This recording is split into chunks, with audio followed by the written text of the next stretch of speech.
It's our ninth story. And I want to call it, this story, The Dream of Akbar Shah.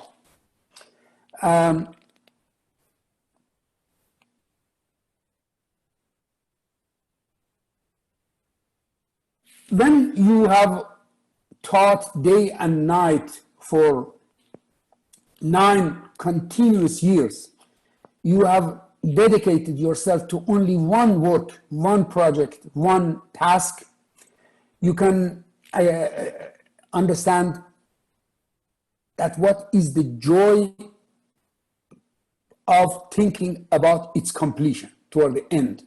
All these 9 years you have dreamed of what is going to happen, what will be the things, is it possible, it's not possible, but then that's it. So it was really, this was the story of my 9 years that I spent in India.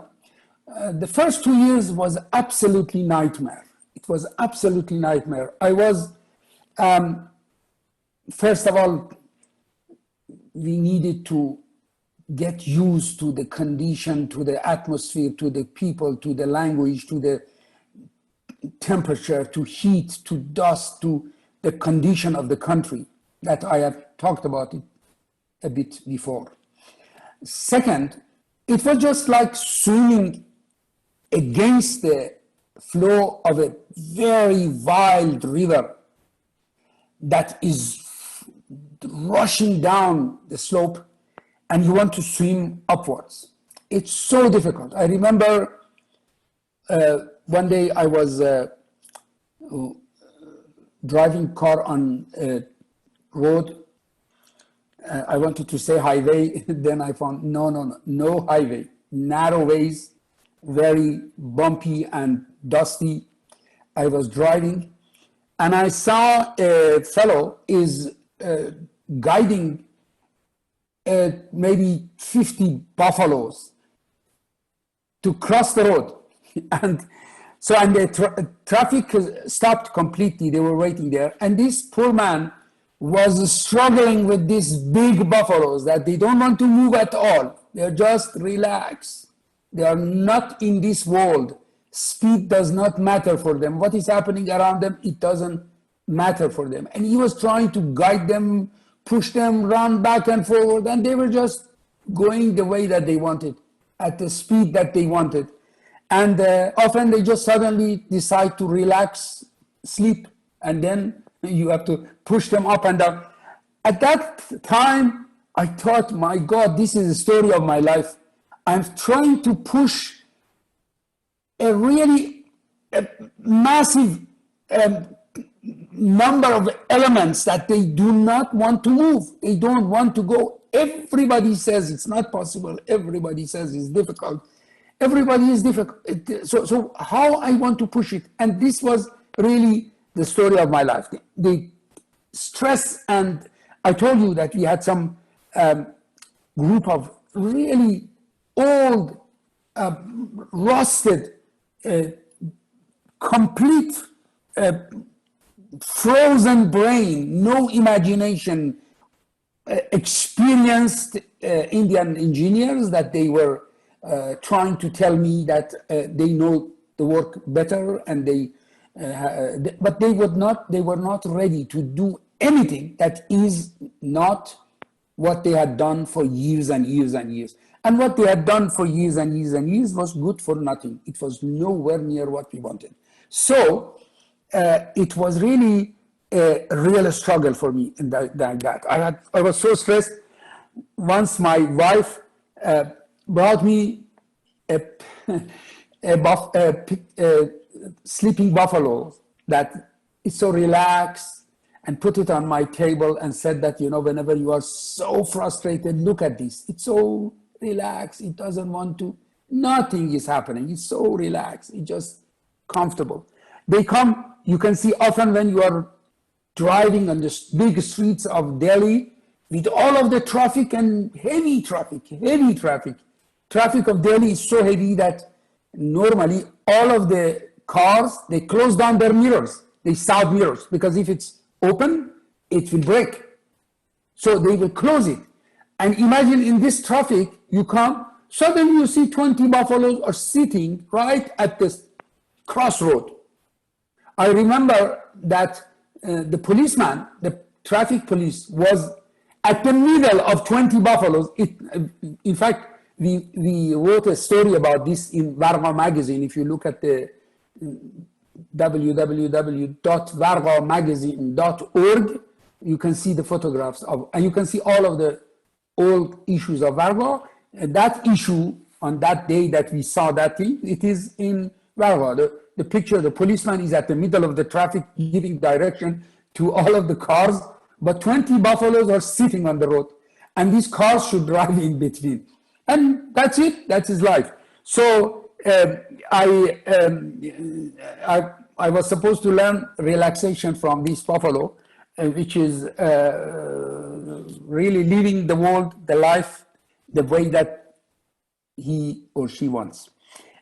This was the story of the first 2 years. Then gradually things changed and we started to be a bit more effective. And then eventually that story happened that I told you, the strike and all of that, and that prayer meeting and all of that. And then suddenly a miracle happened, and really we had some wonderful, wonderful, wonderful young and much more talented, no experience at all Indian engineers that they came, and they were humble, they wanted to learn, we worked together, and we moved forward, and then gradually we could dream of end of the project.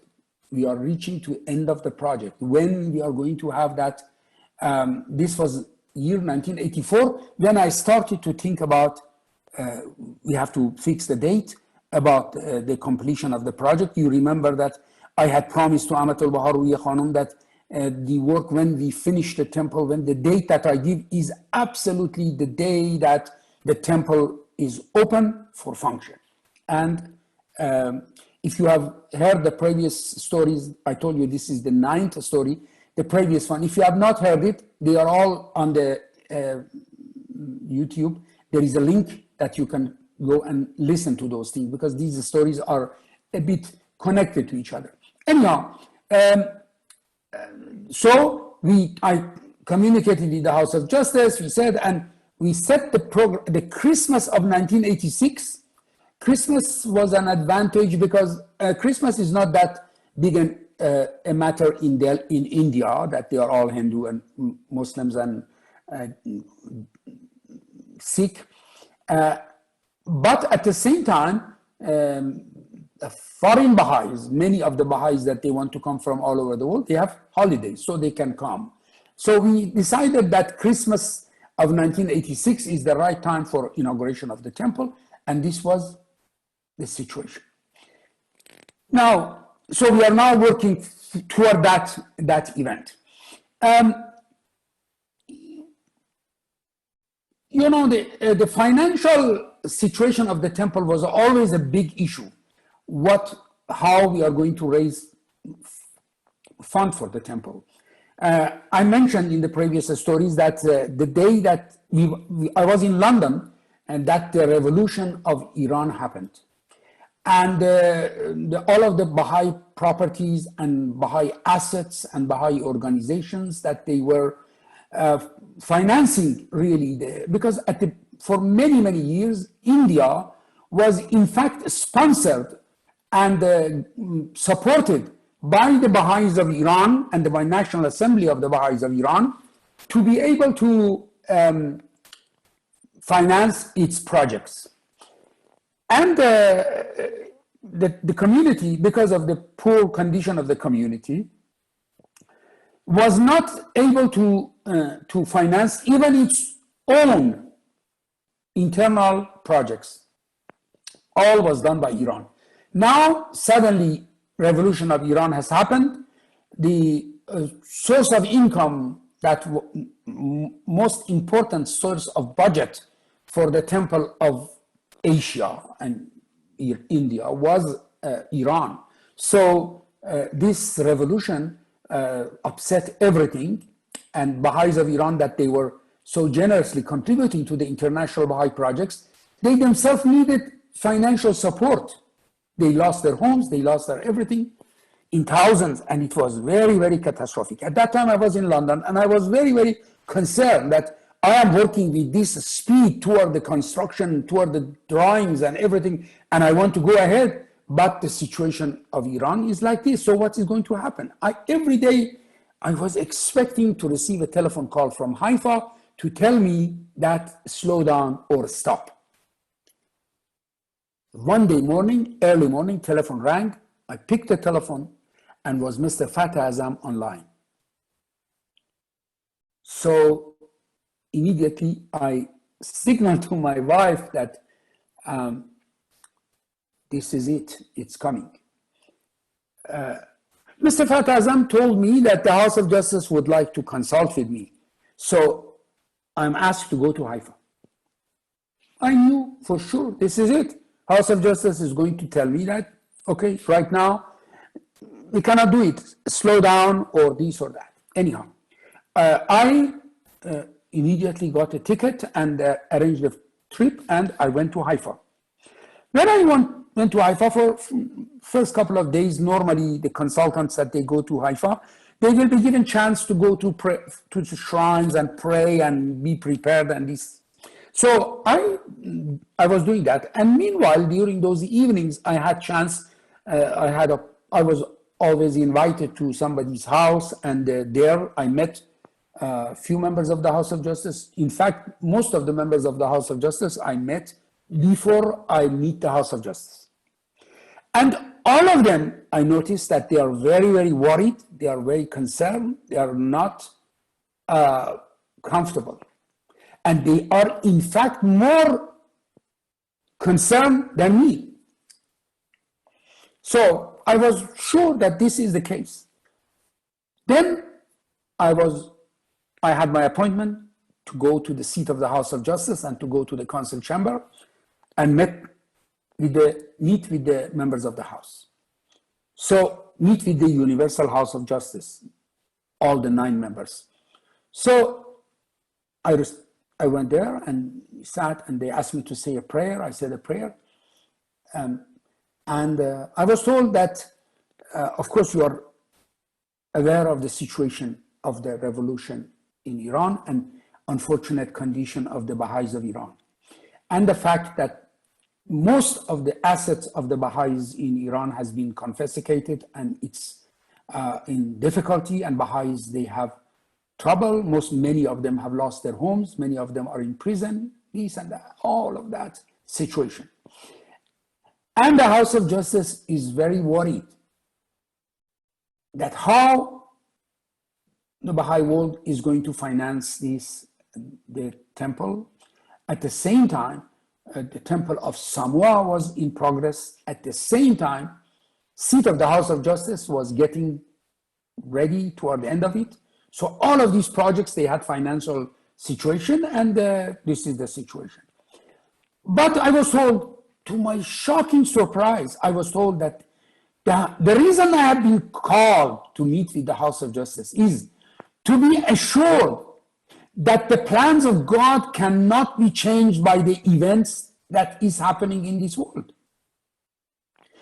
House of Justice was expecting that these projects will be at the time of serious upheavals and situations.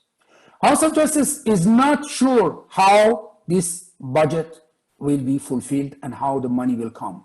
However, wanted me to proceed with full confidence that these projects will be supported by God and by the Baha'is of the world, and there will be no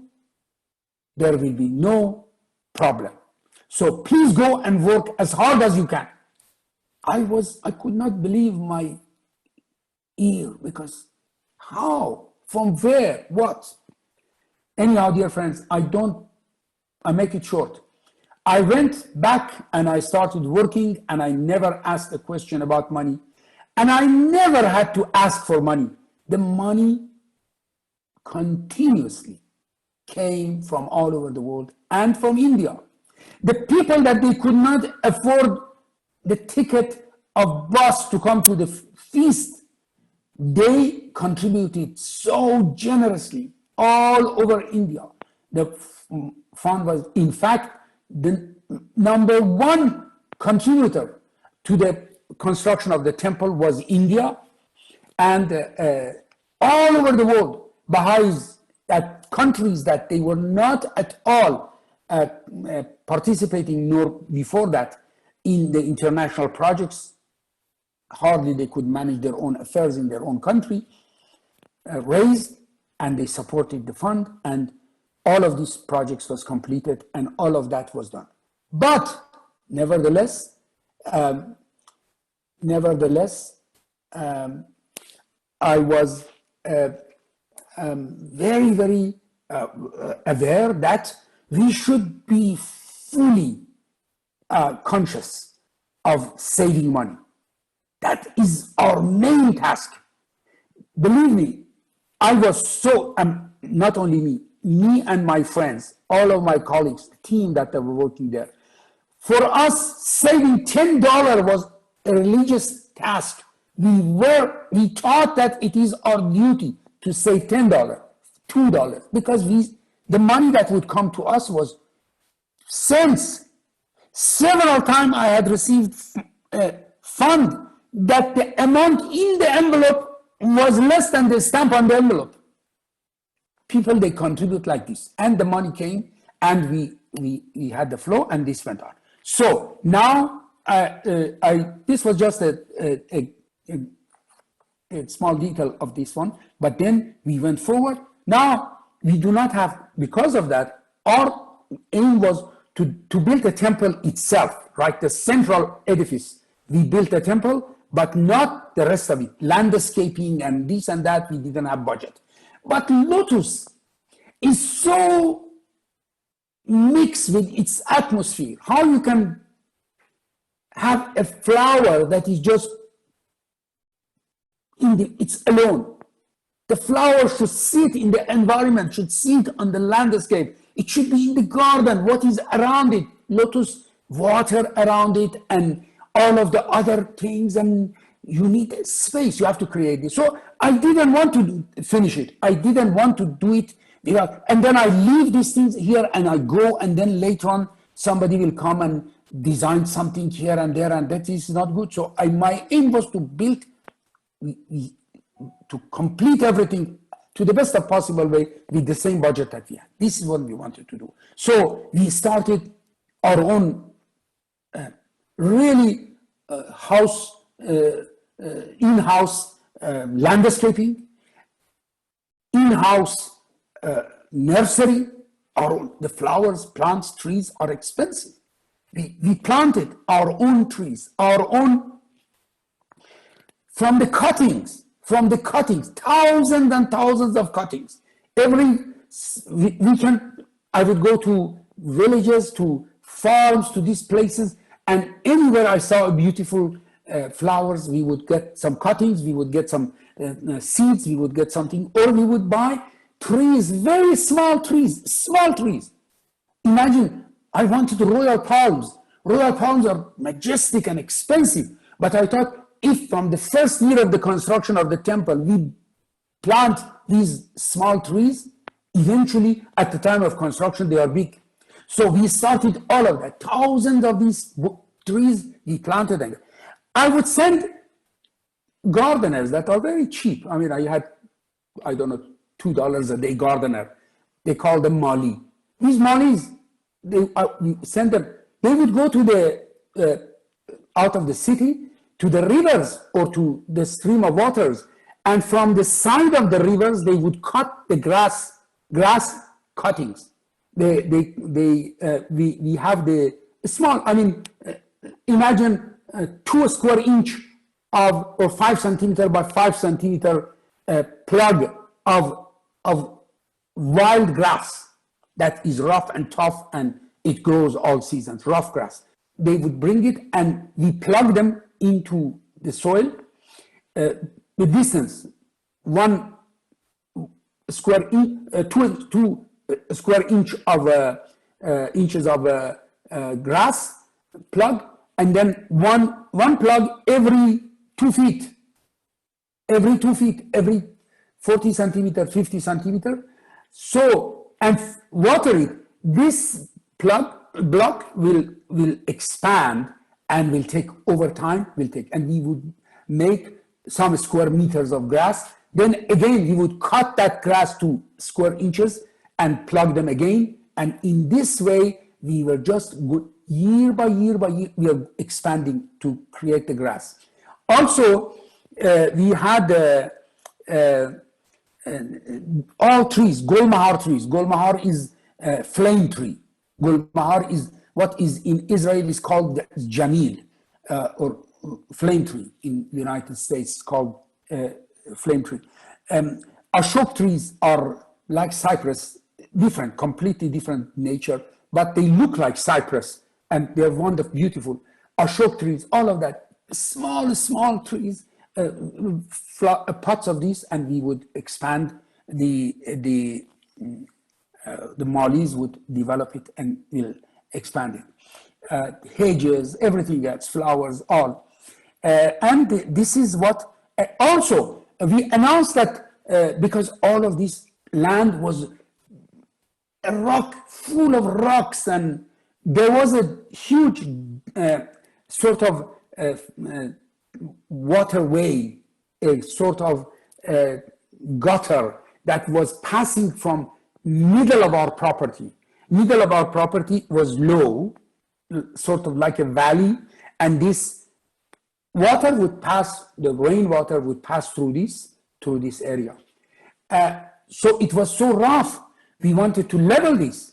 So we advise that anybody who wants to dump some earth, some rocks, some excavation material, they can come and dump it in our property. They would come that, and one of our Baha'is contributed one small tractor to our site, and we had a tractor driver. The minute that they would dump some truck of earth, this tractor would push it, level it, and so in this way we fill this gutter, this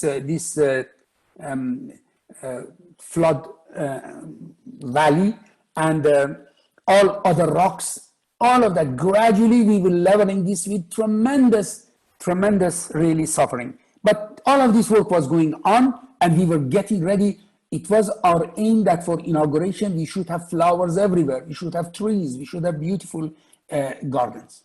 Anyhow, now, one of the most important things that I took on myself from the first day of arriving to India was to build up public information, change the mind of the people, because people often they misunderstood the Baha'i faith with Islam, and they consider this, and Hindus and Buddhists, Muslims, they don't like them, they consider them untouchable, and they also, as the result, they don't like them. So it's often fight between Muslims and Hindus. It has been for centuries. I said dream of Akbar Shah. Akbar Shah was a king of emperor of India that was in pain from the war between the Hindus and Muslims, that constantly they were killing each other. Even when I was in India, all you need to create a real fight between Muslims and Hindus was to drop a head of a cow in a Hindu temple. Because Hindus, they respect animals, but in particular cow, because they believe that Lord Krishna was riding on a cow. So it's a holy thing. So it's they were so the minute they see a head of a cow, because they don't touch the meat of a buffalo or the meat of a cow, only Muslims they eat.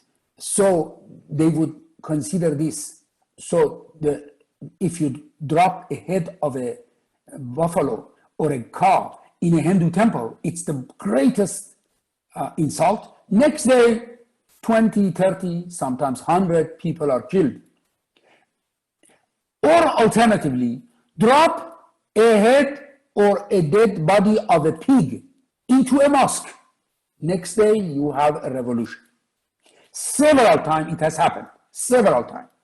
So they are considering this. So I wanted to make sure that they understand what we are building here. We are not a bunch of foreigners that they are building something for Indians. Now, let me share my screen with you.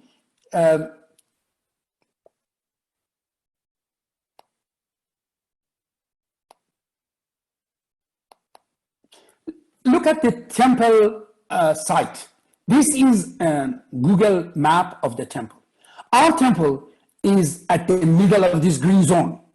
You see our property. And the middle of this green zone, and all of these areas are gardens. These areas are residential. And here it is Kalkaji Temple. Kalkaji Temple is one of the oldest temples of India. It belongs to the goddess called Kali. God, the most vicious God that you can imagine. And it's not surprised that it's female, it's goddess. So this goddess that is wrath of God.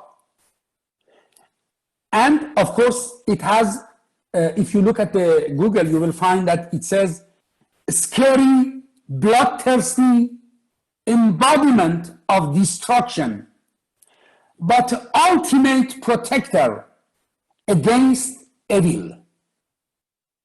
Because it's a sign, is a mother, and the mother protects the child.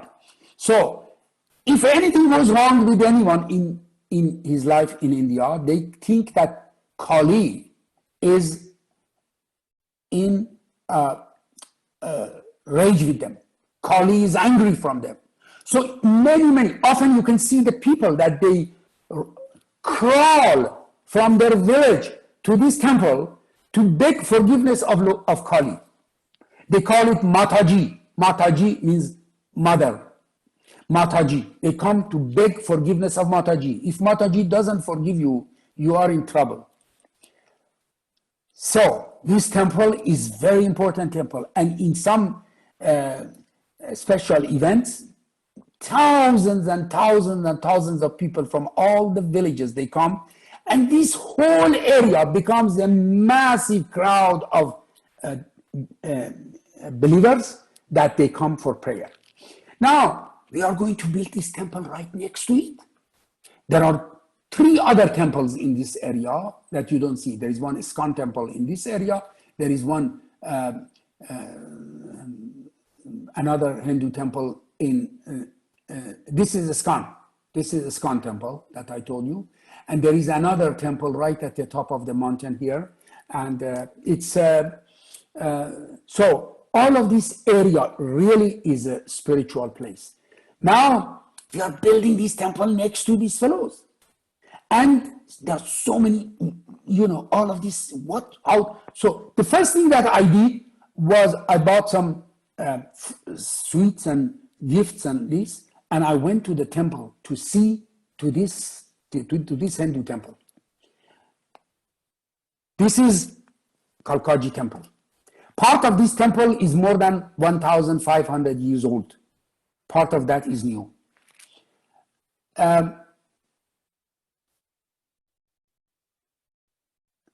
And this is the Mataji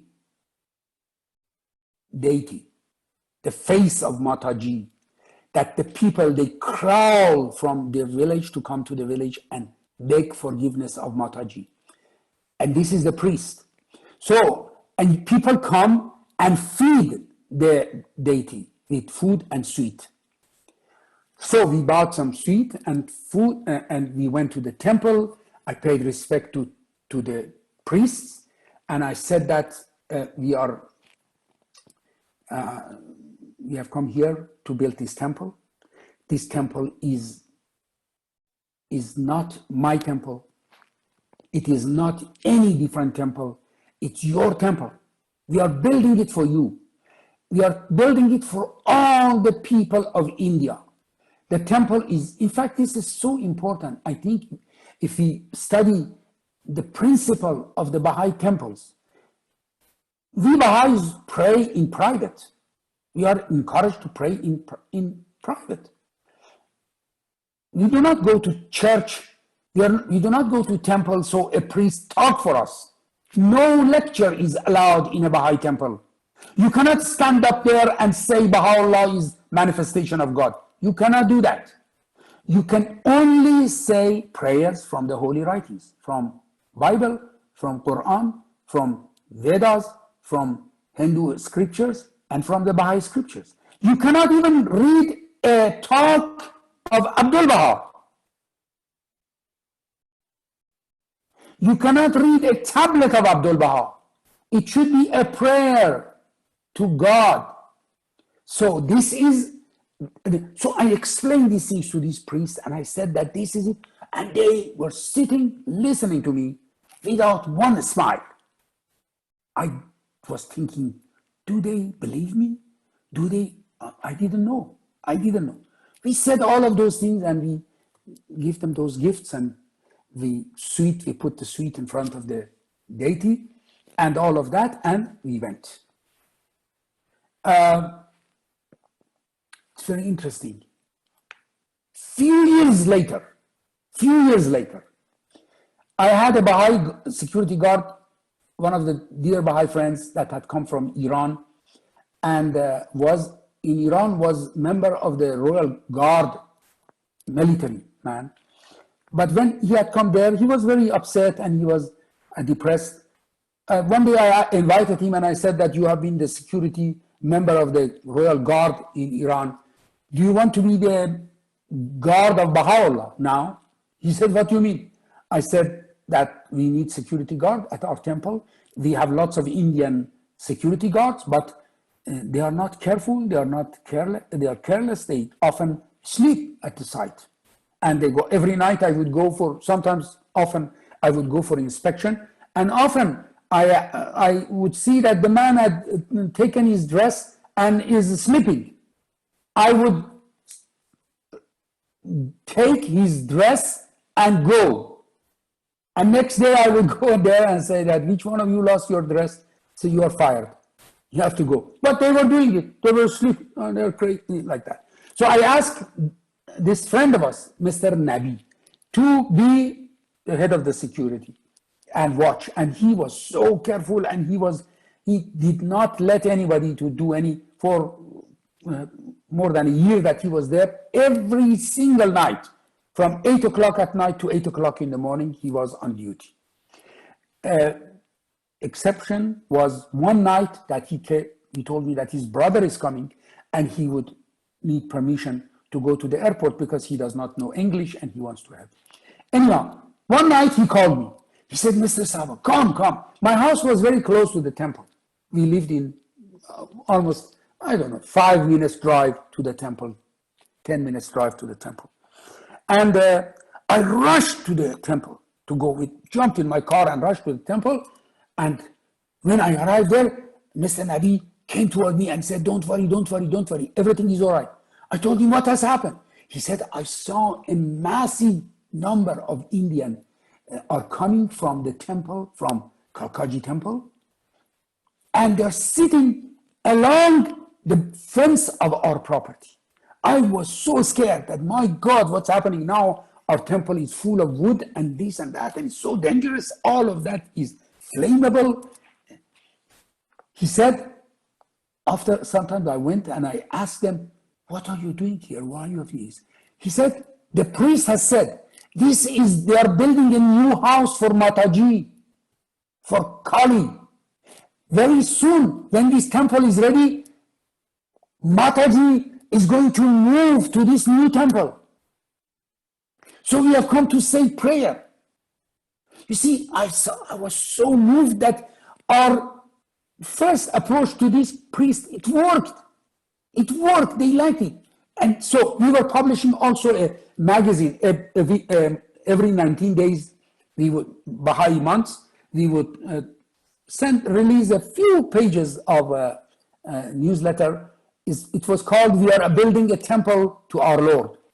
And this was going all over India to give report of what we are doing at the temple, how we have, where we have problems, where we have succeeded, what we have, all of that, to share with the friends, to become excited. And this report was sent even to the other national assemblies, that they could publish it in their newsletter, in their 19-day feast newsletter, and all of that. This was one of the ways of the publicity. And we were doing everything possible so that people realize that this temple is open to all the people of the world. I said about the Baha'i temple. Baha'i temple, why, you ask myself, I ask myself, temple is not a place of congregation for us. So why we are building a temple?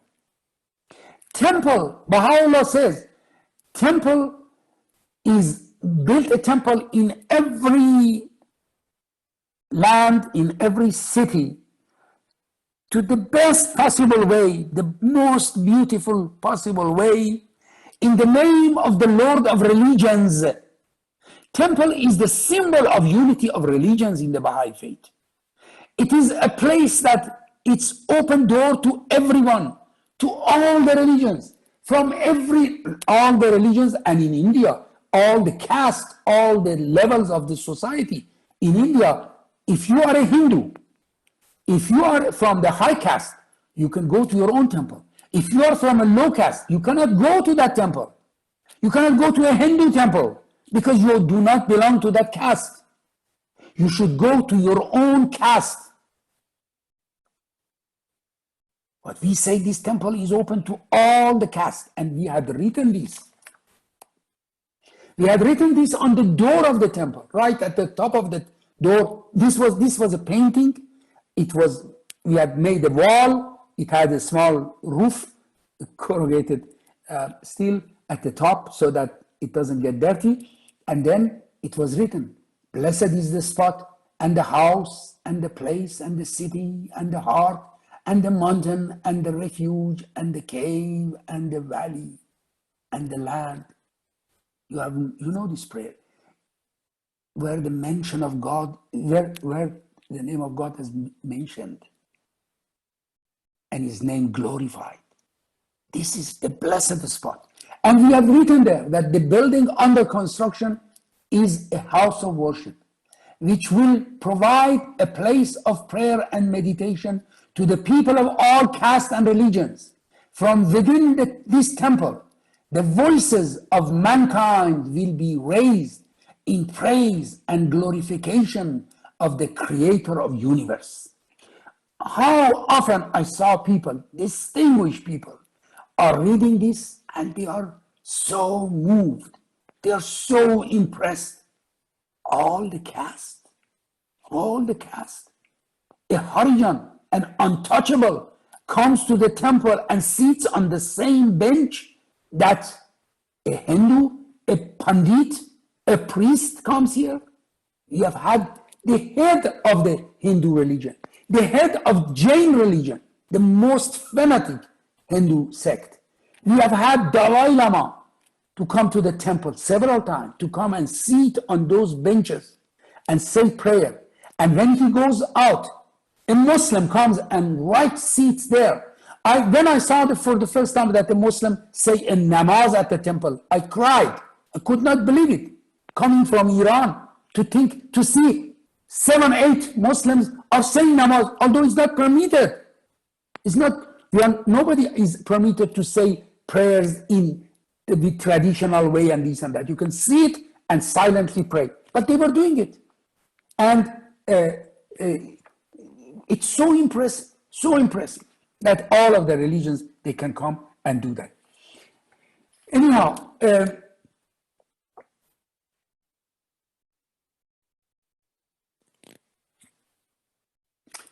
from 2 years before the construction of the temple was completed, inauguration, we arranged a committee for inauguration of the temple, a committee that will help to organize the temple. And we were working on that and really started to plan it. We were thinking of about 5,000 Indians and 5,000 foreign Baha'is to come there for the temple, to see the temple. And of course, when you have that crowd of 10,000 people, the temple maximum could accommodate 3,500, 3,000, even with all of the corners, if people sit. And in India, often people, they can easily sit on the floor. They love it. They sit at the temple, on the floor of the temples, because our benches are only hardly enough for 750 people. So we said that in that way, in three events, in 3 sessions, we can have the inauguration of the temple. We were planning on that. And this was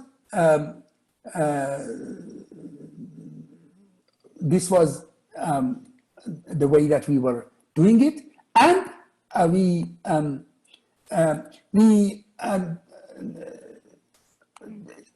I was consulting with all of our engineers and consultants and all what we are going to do with our contractors, not consultants, contractors, engineers of the contractors that are Hindu, about what is going to happen and coordinates everything.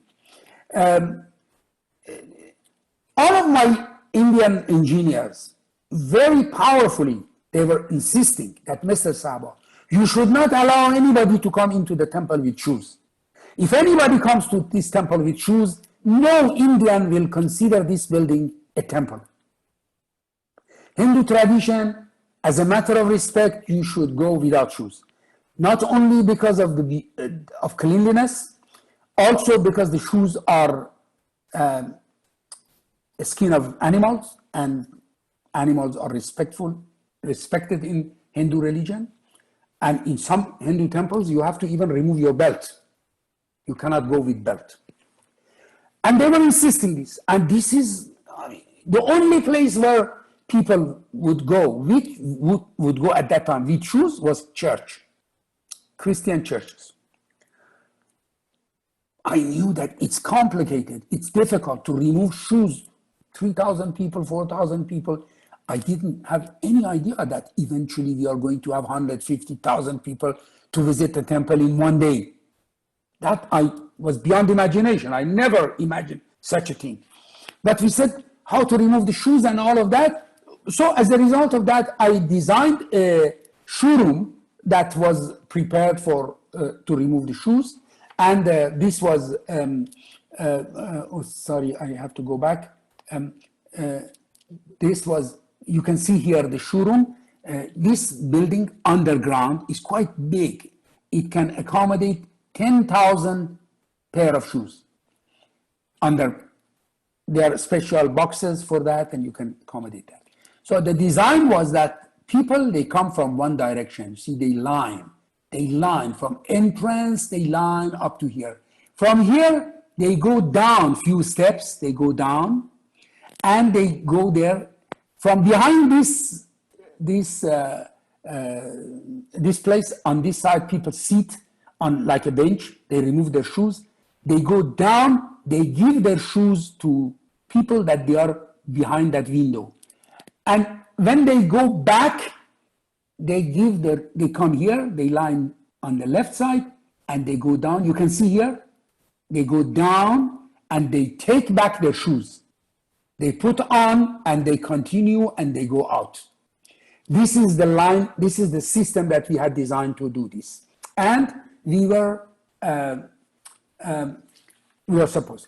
Now, at the time of the construction, at the time of the inauguration, we had about 5, 6, 7 Baha'i friends from United States and from England that they came, and they had been involved in some other inaugurations, and they volunteered that they help us.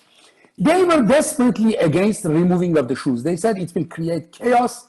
It's not tradition. What is that? Why we don't have it in any other temple? We are doing it. And they wrote to the House of Justice that, this removal of the shoes here, people even, they are not doing it in the churches. And but my Hindu engineers, that they were so dedicated to this temple, they would come and beg me. He said, Mr. Saba, do not allow. House of Justice wrote a letter to the National Assembly and said that considering removal of the shoes during the inauguration, you may consult with consult with every possible way and make sure if it is practical, they remove their shoes. If it's not practical, they don't remove their shoes. So I was adamantly that it is practical and this works. So I asked the contractor that they were supporting me. They told me, they gave me 200 workers. I said, they stay on line. 200 people. Stay on the line. We will take time that how fast they can remove their shoes and how we'll go.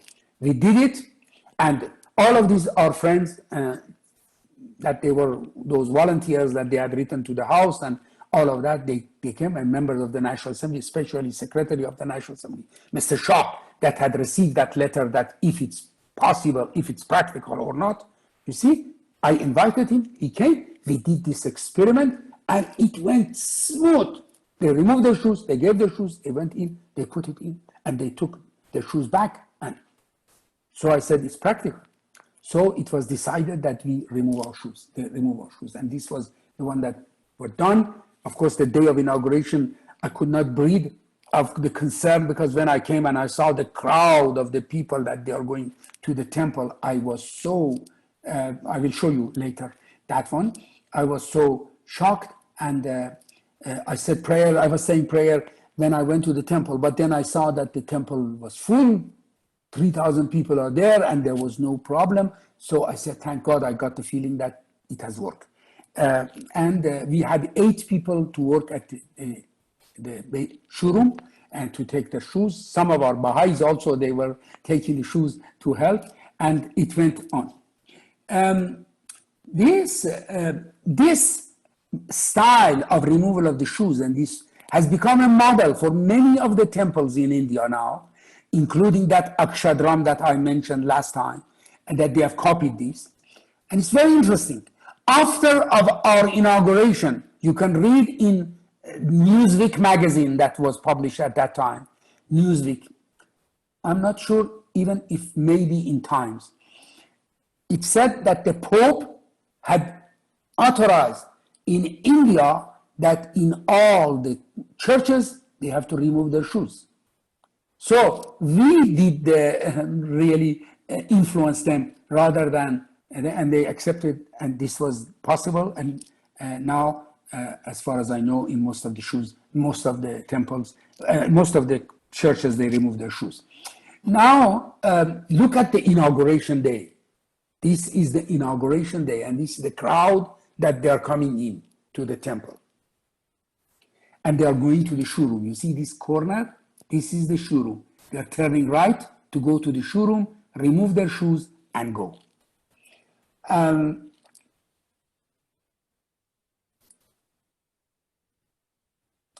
have to mention, I believe in inauguration, we allowed that people remove, because all of the people together, they would go in, and then all together, they would come out. So at that event, we allowed 2 sets of people to accept shoes from right and left, and then give back the shoes from right and left. That was one occasion at that time, because you had line of 3,000 people, 3,500 people that they want to go to the temple. Anyhow, this was done at that time, and yes. Now, in India, I have to be fast. In India, the music and dance is a part of the meditation. In all the temples, from first early morning to midnight, they pray music. They play spiritual songs. That is very similar to all of the sounds even in the Indian movies. They sing songs, and they have dance at the temple. Now, I said that in India, we have, for inauguration, we have to have a music. We have to have some music. But I thought that, okay, because we are not allowed to have musical instrument in the temple, I thought that maybe because in our inauguration, we had inauguration was done by 3,500 people every time. But after that, we had all of these 10,000 plus some thousands of Indian locals that they were invited, non-Baha'is, to come to the place of the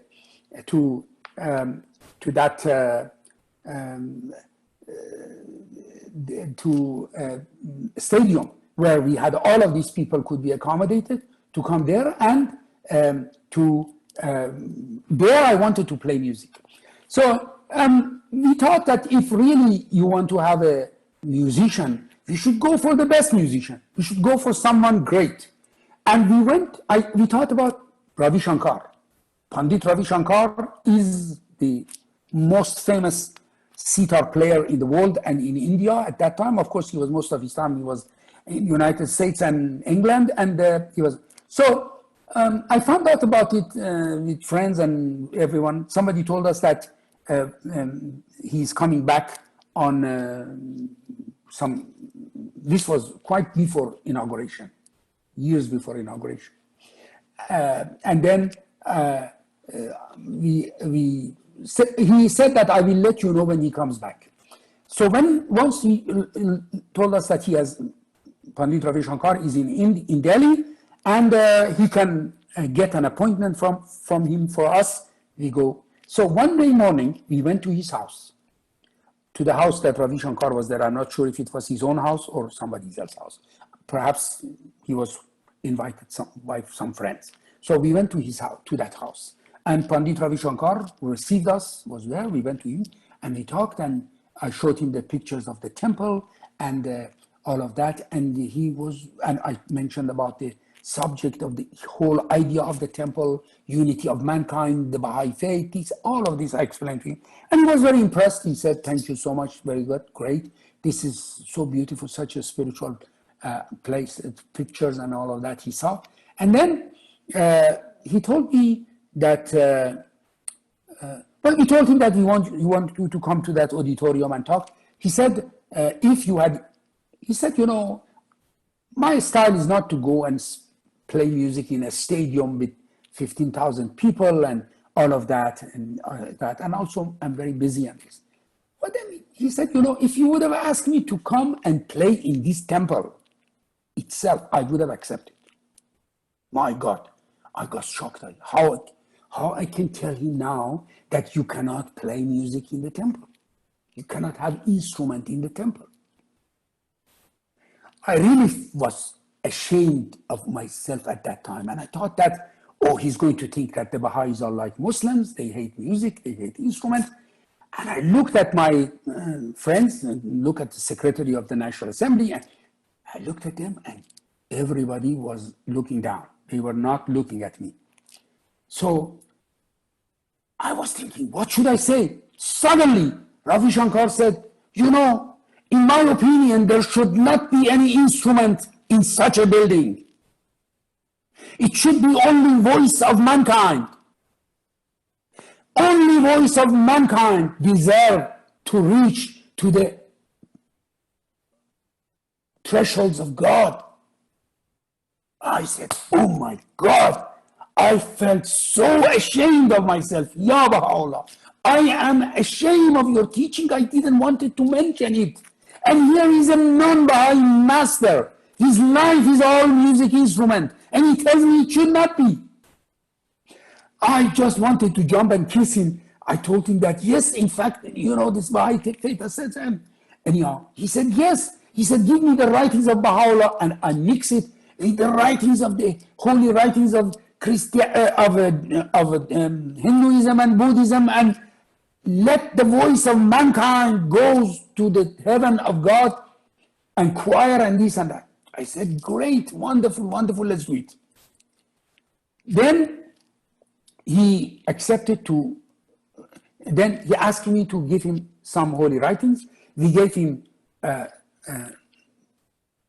hidden words of Baha'u'llah. And he said that he doesn't like the Hindi translation. He said Hindi translation is not at all at the level of the English. So he said, I will translate it myself. He chose 10 quotations. He was supposed to mix it with other religions. But he loved hidden words so much that he chose only 10 parts of hidden words, and he wrote 10 music for choir.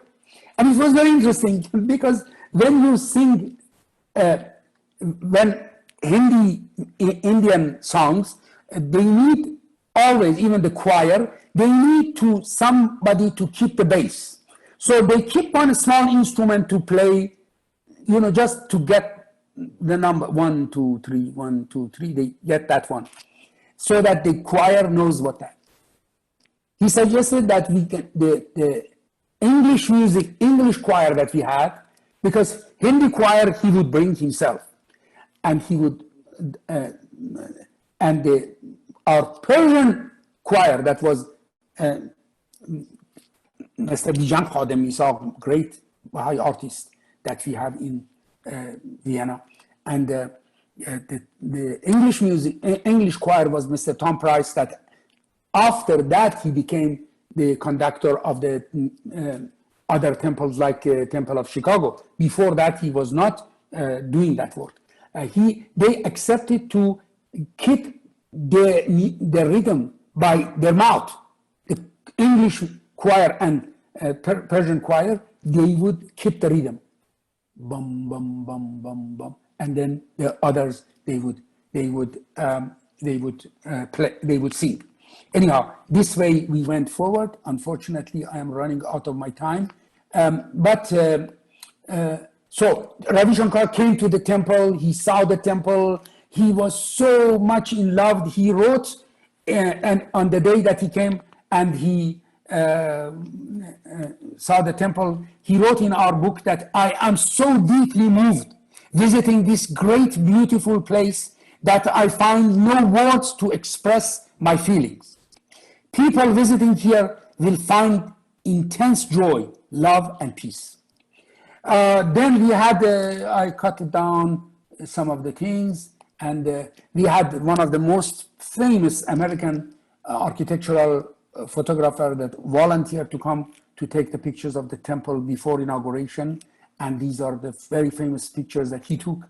And he has published it himself in a book that he has, one of the most famous references for those that they are interested in architectural photography.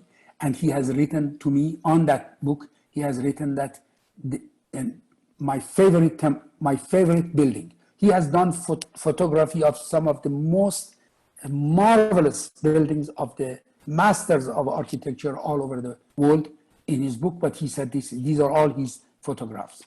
Anyhow, Amatul Bahar Khanum arrived at the day before inauguration, arrived at the temple. When she arrived at the temple, you look at our royal palms behind. These are the royal palms. Now they are majestic palms. We had planted that all there. And so she was so moved. She hugged me and said that I have never hugged any man.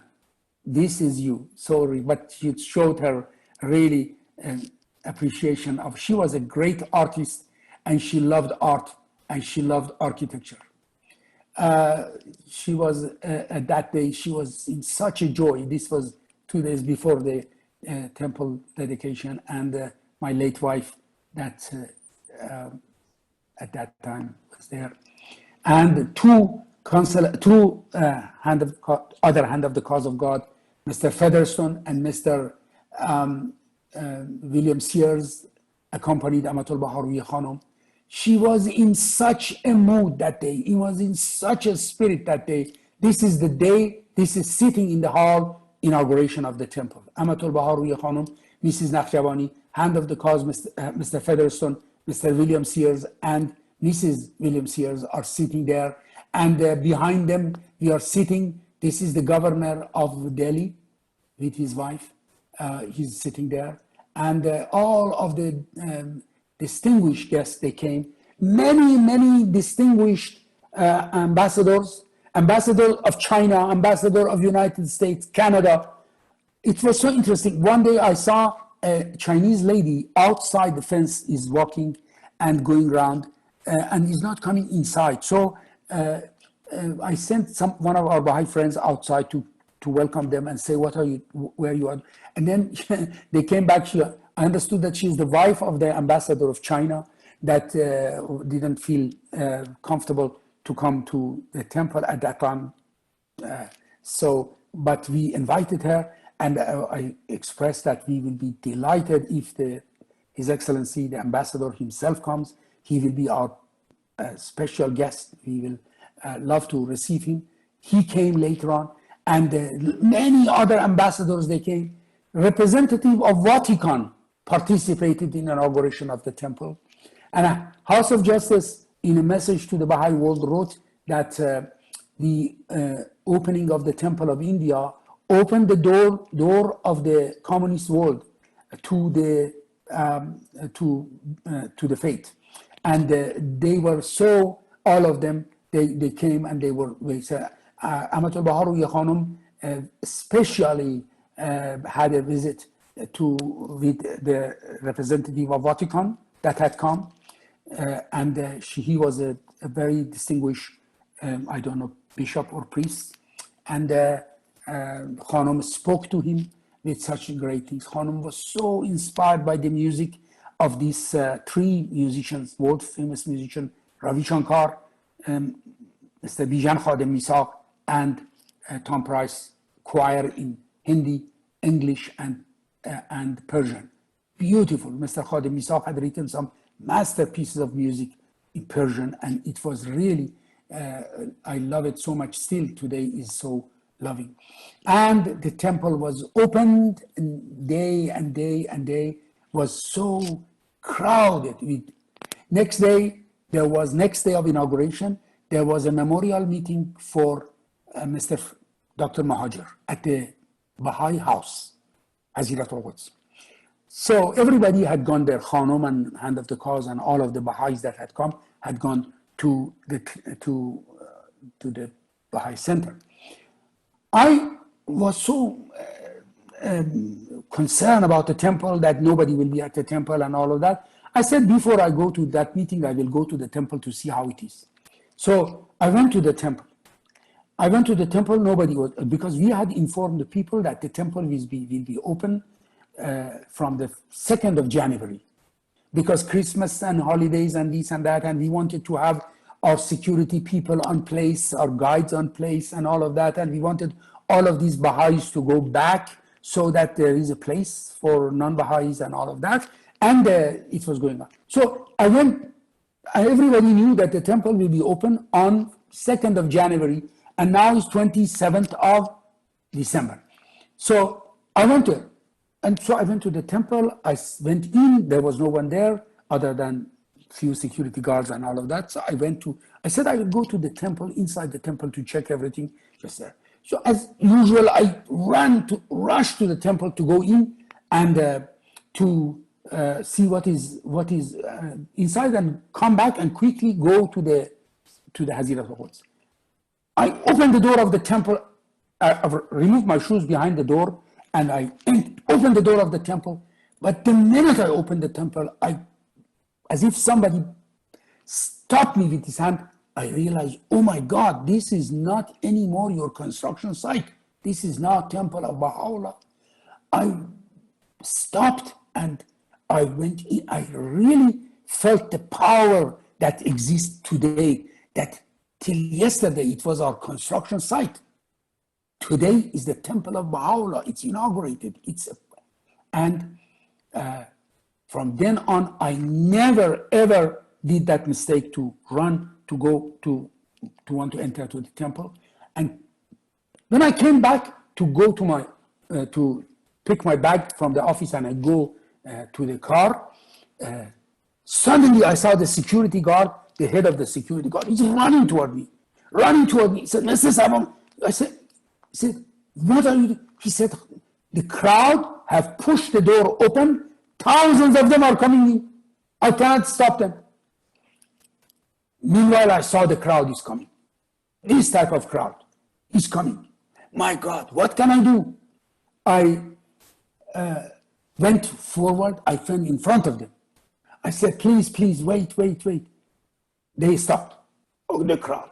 I told them that, dear friends, I'm so happy that you have come You are most welcome. This is your temple. This is your place.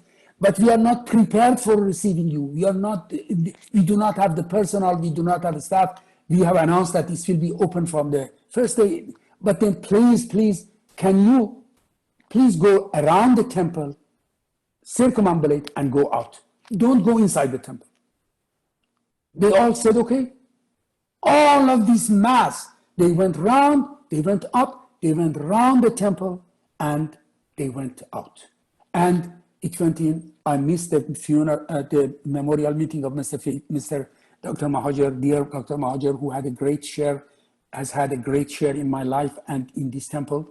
But we went back, and the temple was then open to the people, and you see the landscape that was done at that time. This is, of course, later, but all of these plants were there, and we had these things. And I really, when this temple, now the first month of the temple, the first month, about 200,000 people every month, they visited the temple.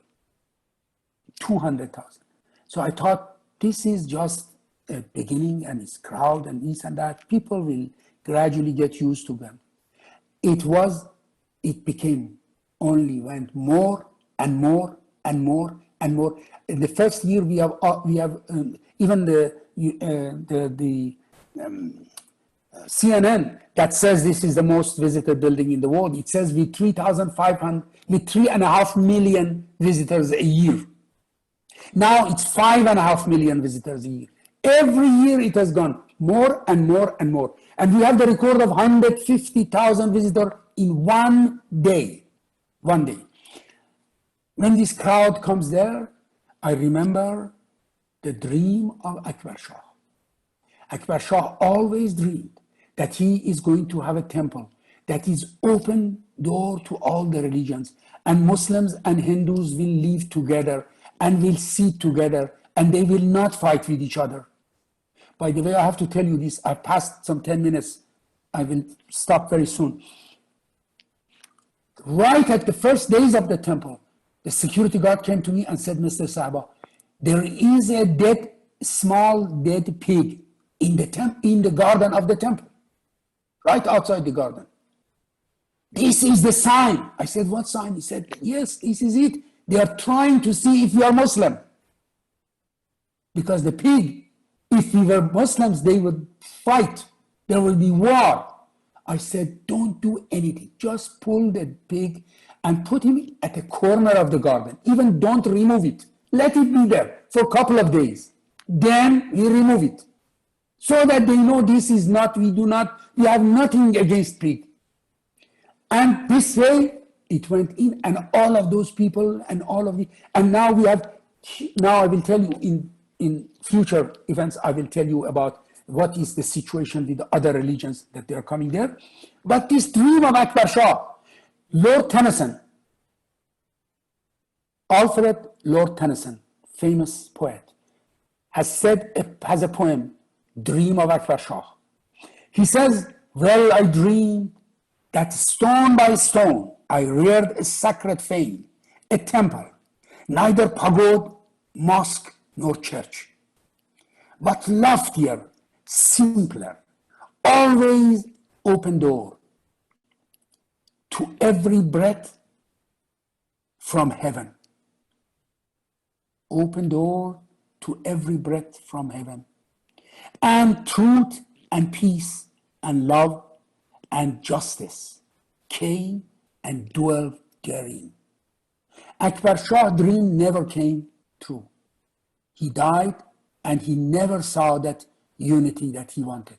But today, his dream is fulfilled, and you can see a documentary of Doordarshan, national television of India, that shows all the different religions of people coming, saying prayer at this temple. And he says, that the Doordarshan says, that maybe this is the way we should be together. This is the definition of a temple. And when the mosque of the Ayodhya mosque, the mosque that was built by Muslims after they destroyed the Hindu temple, the birthplace of Krishna, and they built a mosque in that place. Recently, in the same ruling government of India, destroyed that temple. The people, the followers of this party, they destroyed that temple. And now there is dispute that whether we have to rebuild a mosque or rebuild a Hindu temple. One of the major politicians of South of India has written in the newspaper. He says, in my opinion, we should neither build a mosque nor a Hindu temple. We should build a Baha'i temple that is open door to all the religions of the world. Thank you so much, and sorry for going out of my time.